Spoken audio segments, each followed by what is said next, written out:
Hi, this is Maury Moreland Morrison, here to tell you Geico has more than just great savings. Much more. Yes, while Geico could help you rack up more moolah faster than you can say metamorphosis, they've also been the fastest growing auto insurer for more than 10 years.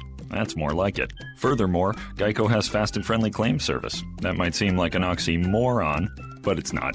All the more reason to say no other auto insurer has more than Geico. Geico. Expect great savings and a whole lot more.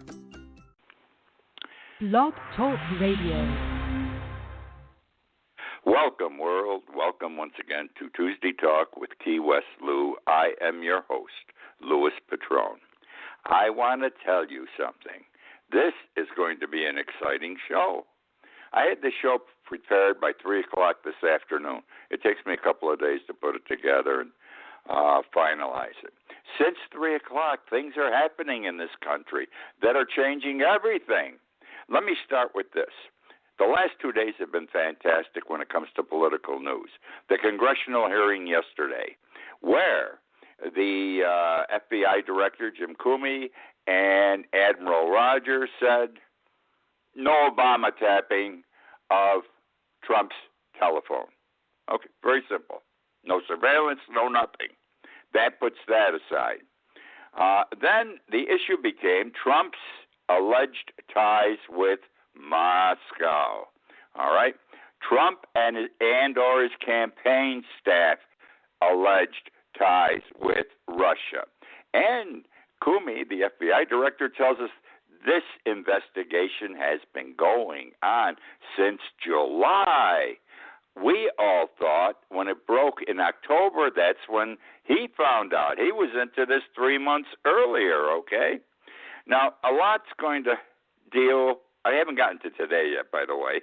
I'm still in yesterday. With Trump's tax returns. And they will be obtained because a congressional committee, such as the one that is investigating, one in the Senate and one in the House, are investigating these alleged charges of the tie-in with Moscow. Under a 1924 law, have the right to subpoena someone's tax returns, even a president, without Trump's permission. They merely serve a subpoena on the IRS. So it's going to come out. The last time this was used, by the way, with regard to a president was in 1974 during the Nixon impeachment proceedings. So it sort of fits. Now, what are they going to find? I've been saying a man who's so adamant about not wanting to share his tax returns must have something to hide. This audit thing is bullshit. He's probably being audited. Maybe he isn't, though, because the IRS can't say whether he is or not. But whatever, what does he have to hide? And I've always felt he's done business in Russia. He's borrowed money from Russia because 10 years ago he couldn't borrow money any place in this country. So he had to borrow money in Russia. He had to be doing business with Russia. Putin would love to have done business with him. You know, here's a big guy in America. This gives Putin another friend in America. And obviously they sound like friends because Trump never says anything bad about Putin. He's a good guy, et cetera, et cetera. And Putin has not done anything with regard to challenging Trump on anything he's been doing. So, excuse the way I'm going to put it, they're asshole buddies. But are they? Anyhow, the big thing that's come up is money laundering. Money laundering. When did you hear this money laundering thing before? Not till today, okay? I picked it up yesterday. I researched deeply into the internet. I picked it up yesterday. And in the evening news, 6 o'clock news tonight, they're talking about money laundering. Now, I'm going to get to money laundering in a minute. Stay with me. Money laundering. I think, and if nothing had happened tonight, I was prepared to tell you, I don't believe that Trump will finish out his term. He's 1 to 2 years away from impeachment. And why? Because he committed some crimes, but that's not the issue. He lied to the American public. You understand, I've never been to Russia. I don't know Putin. I've never done business in Russia. It's going to come out. And I don't know it's there, but my gut feeling tells me it has to be. And it's going to bury him big time.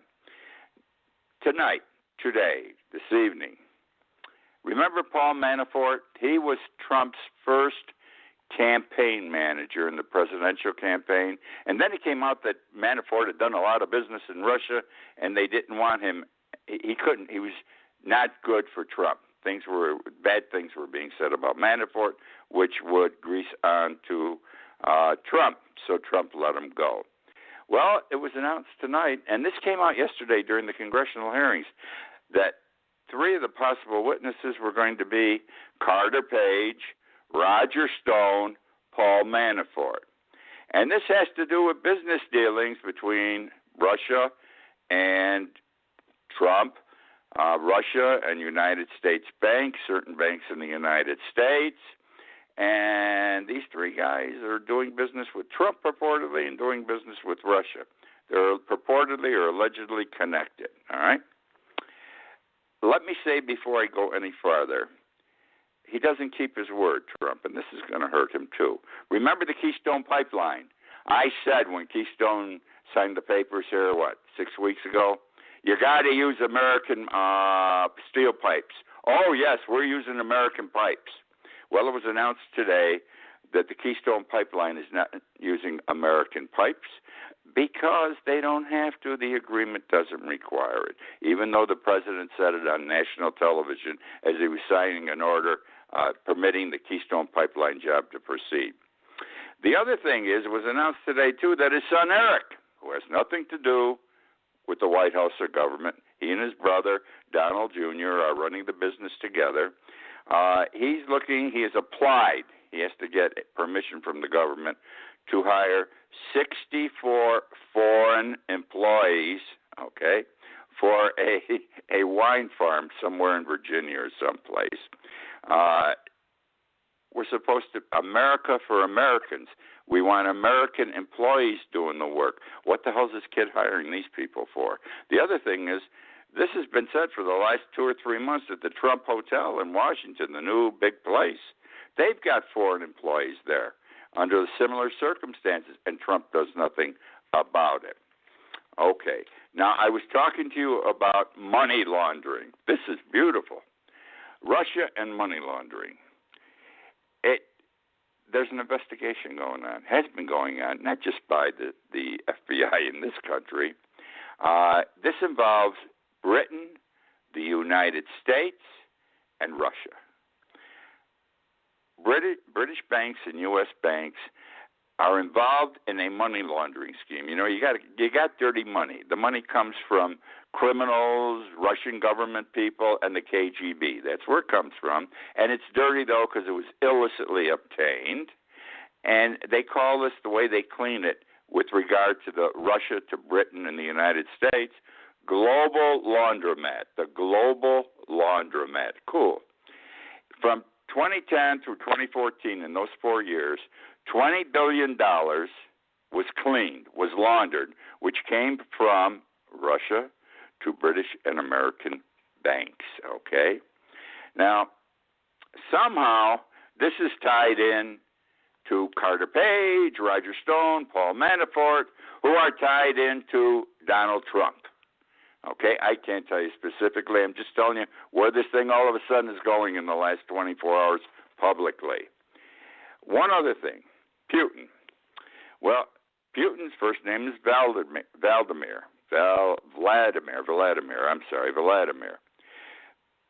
Vladimir's cousin is Igor Putin, okay, Igor.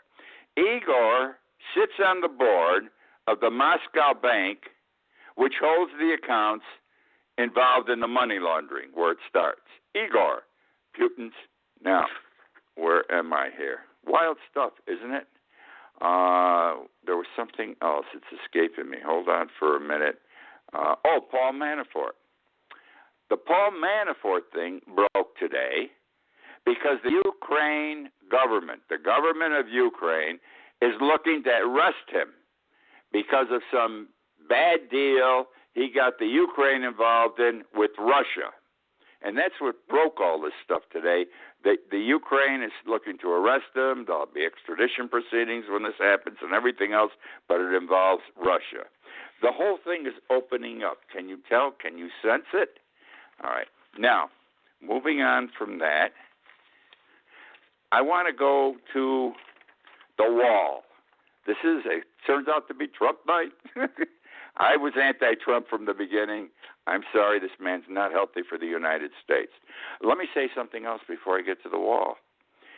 I watched today, because I'm a political junkie, I watched 99% of the Judge Neil Gorsuch's time before the Senate committee, the Judiciary Committee, who have to give advice and consent to his nomination.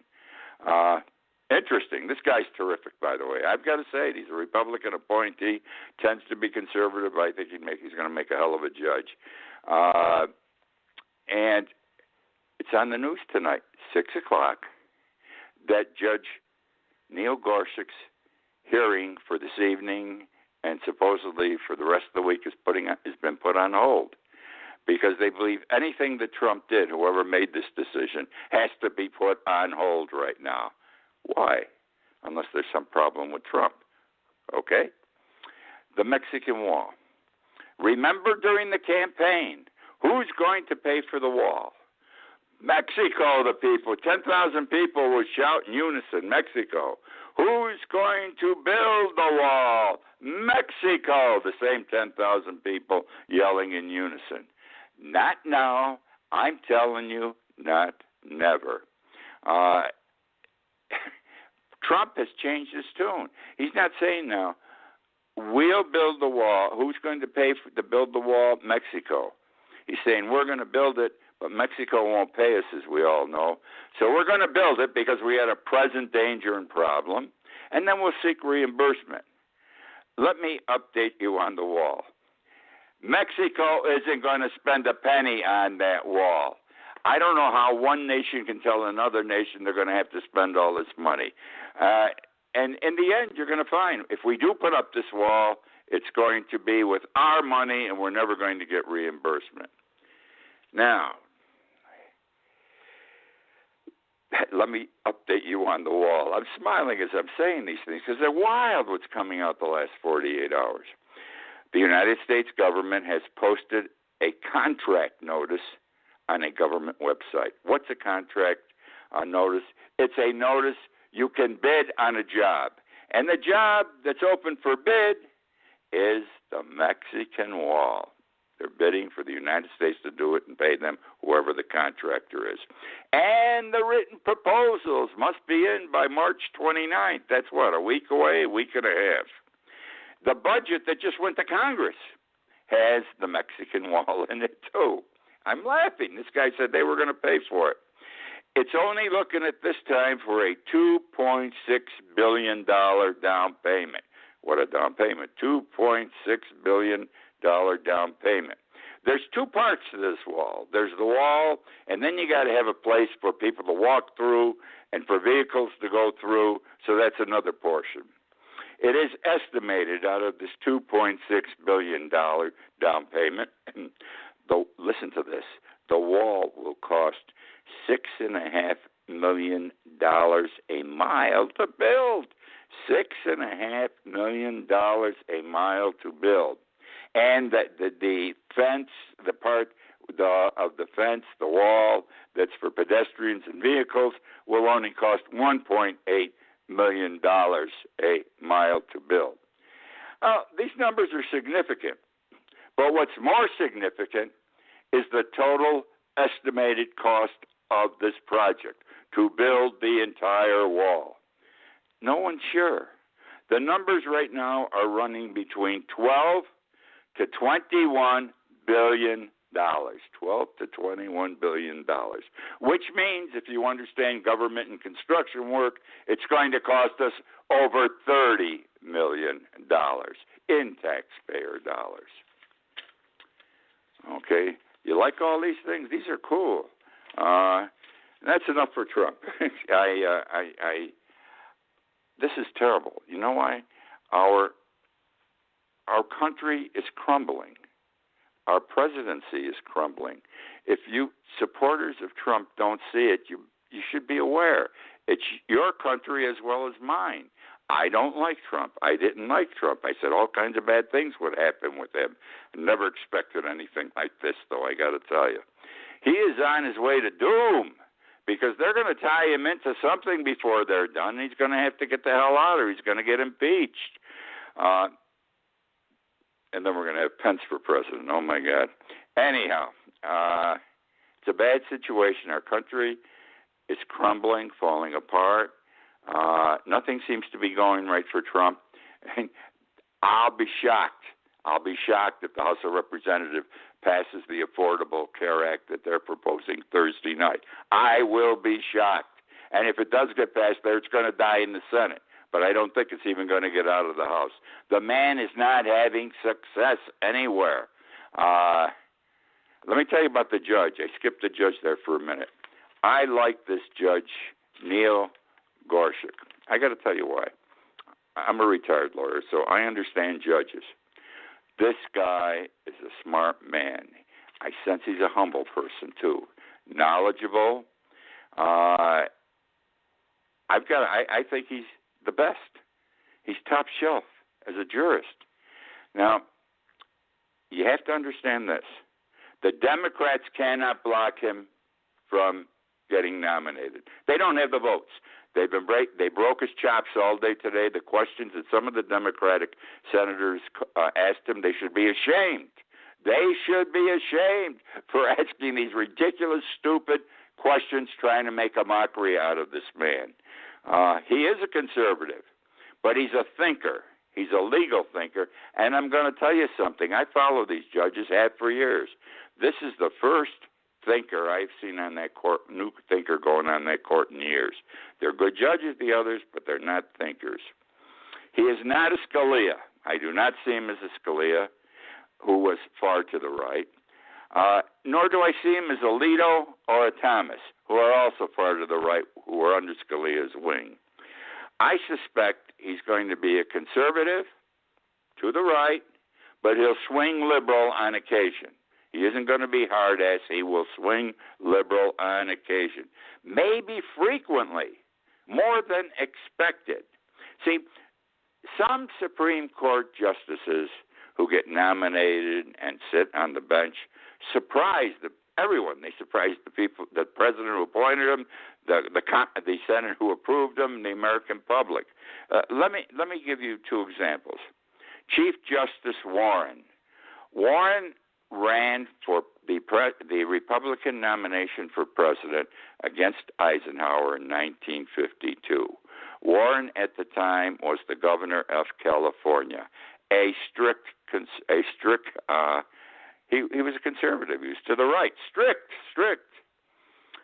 Eisenhower won the election, but Eisenhower took the man he defeated. There was a vacancy on the United States Supreme Court, Chief Justice, and he appointed Warren to be Chief Justice of the United States Supreme Court. If you read any of Eisenhower's thoughts or writings going back to that time, he tells us the worst mistake he ever made, because Warren went from a conservative to a liberal. Everything was liberal in his decisions, and it frustrated the hell out of Eisenhower. Then let's go to Justice Souter. He just retired about 4 or 5 years ago. From New Hampshire, he was a strict conservative, way to the right. That's why he got the seat. He got it under one of the Bushes. I think Bush won. That's why he got the seat, because he was conservative. He didn't participate in or write a conservative decision the whole time he was on the Supreme Court bench. He turned liberal immediately. So you really don't know what's going to happen when someone gets anointed to the United States Supreme Court. And that's the story on the judge. Okay. We know without question now, except we don't know the details, that a foreign government, Russia, attempted to interfere and did interfere, if you accept what was said yesterday by FBI Director Comey. Russia interfered with our recent presidential election. This happened once before in our history. Isn't that amazing? Once before in our history. 1796. Yep, 1796. The race was between John Adams and Alexander Hamilton. Well, here's the story. 1976 is the election. Britain and France had a war that got resolved a year before the election, 1795. But the Brits and the French were always fighting. They hated each other. And both, for some reason, wanted the support of the United States and the friendship of the United States to the detriment of the other.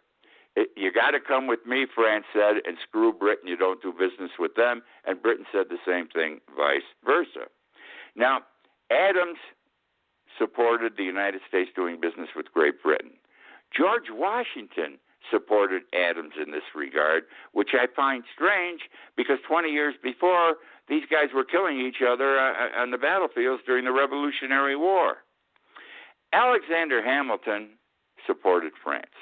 His position was we owed a debt to France because of the way they assisted us during the Revolutionary War.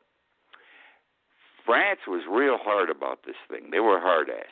And they said that if Adam wins and does not support us, they knew Hamilton would support them if he won, but they said if Adam wins and does not support doing business with us, we will invade the United States. Isn't that wild? They were going to attack and invade the United States. Adams won. There was no invasion, but there was another time when someone was trying to influence our election, and the way they were trying to influence it, France was saying, we're going to attack your country if you don't vote for this guy. At least they were open about it. They weren't sneaky like Russia. David Rockefeller family, 3 generations of big names.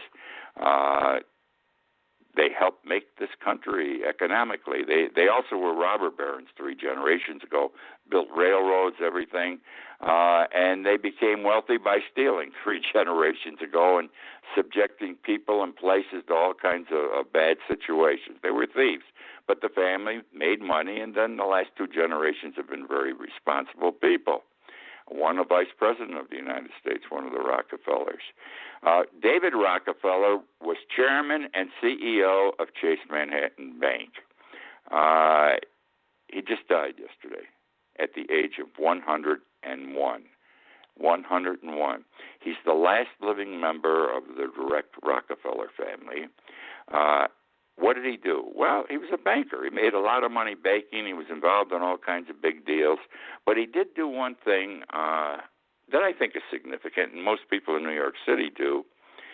He was a wealthy, active, prominent New York citizen, and he was involved with urban renewal for the good of the community.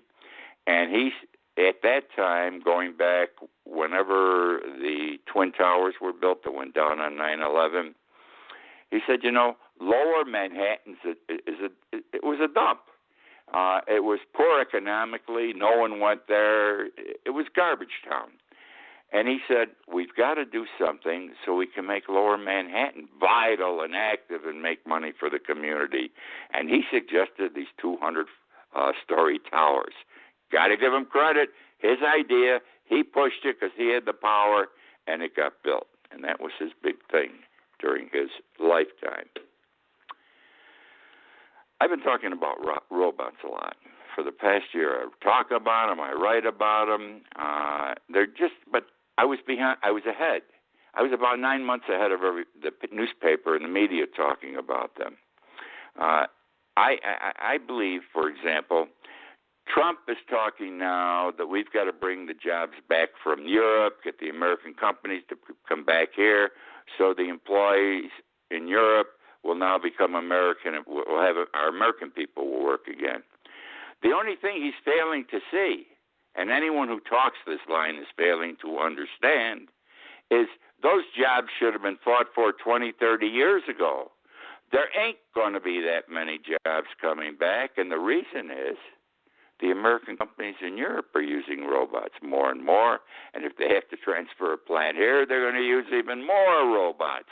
So the issue is not that these plants returning after a quarter of a century are going to create jobs for our people.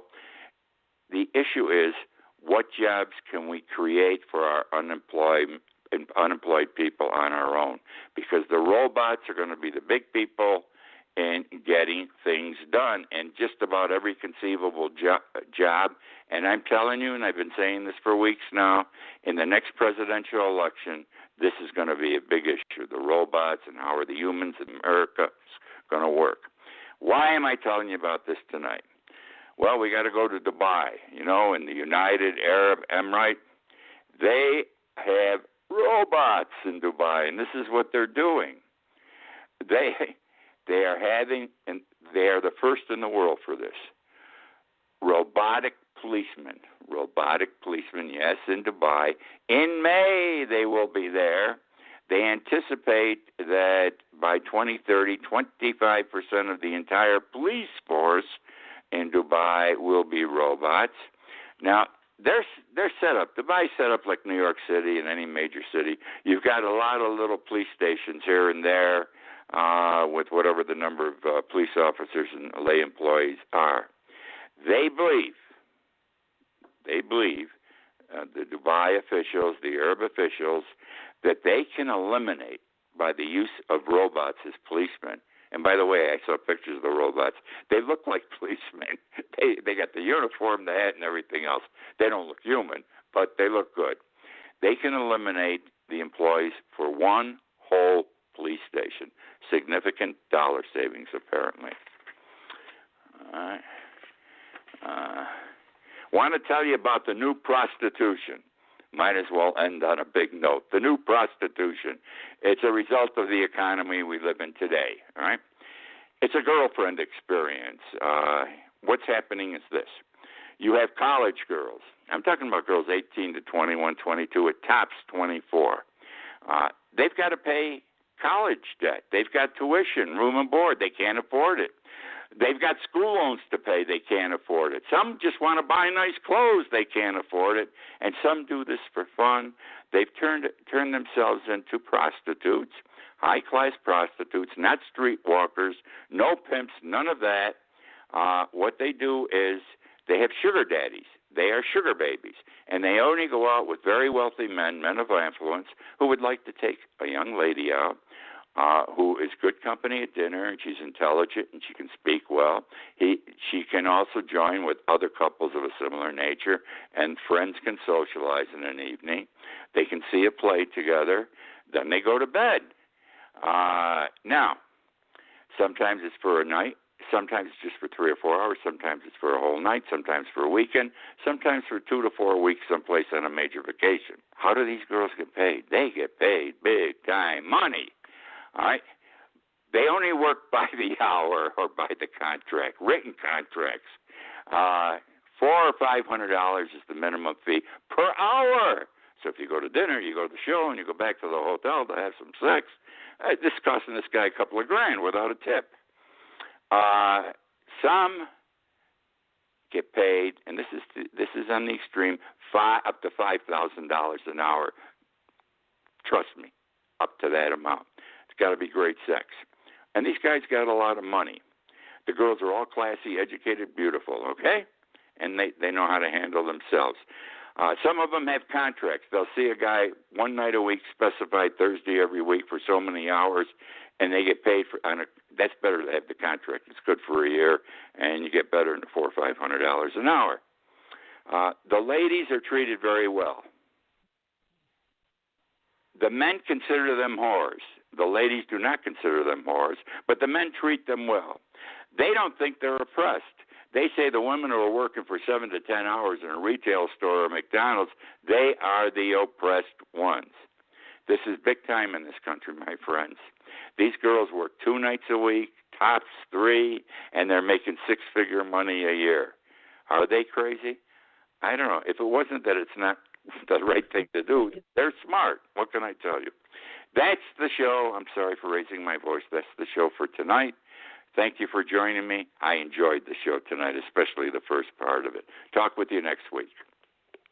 Napa know-how.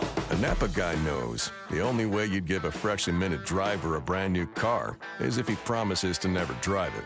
Instead, let him grind the gears and knock over the neighbor's mailbox in something a little more suited to his skill level. And with over 500,000 parts and a little Napa know-how, he can safely drive something that's nearly as old as he is. It's not perfect, but it's perfect for him. That's Napa know-how. Napa know-how. Hi, this is Maury Moreland Morrison, here to tell you Geico has more than just great savings. Much more. Yes, while Geico could help you rack up more moolah faster than you can say metamorphosis, they've also been the fastest growing auto insurer for more than 10 years. That's more like it. Furthermore, Geico has fast and friendly claim service. That might seem like an oxymoron, but it's not. All the more reason to say no other auto insurer has more than Geico. Geico. Expect great savings and a whole lot more.